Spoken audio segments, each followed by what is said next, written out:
आज माझ्या घरी गणपती तर असतो, पण गणेशाच्या आगमनानंतर मी एक सत्यनारायण देखील करते.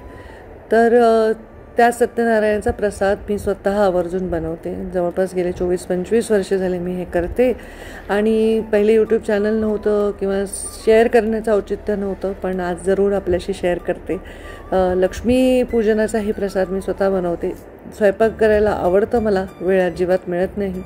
आजकाल माझ्या मुलाचं स्वयंपाकही करायला मला वेळ मिळत नाही फारसा, पण आवर्जून मी हा प्रसाद स्वतः करते.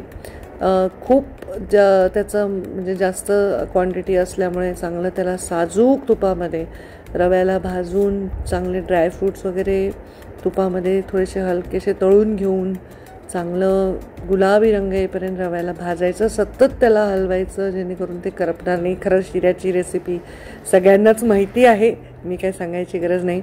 हाताला थोडा त्रास होतो माझ्या, तुम्हाला माहिती आहे, थोडा हाताचा प्रॉब्लेम झालेला आहे डाव्या. त्यामुळं मग माझ्या मुलाला म्हटलं मी ते दूध उकळतं टाकते आणि तू थोडंसं मदत कर. त्याच्यामध्ये खोबऱ्याचे काप करून टाकलेले आहे, केसर टाकलेलं आहे आणि दूधही टाकलेलं आहे, दूध थोडंसं पाणी.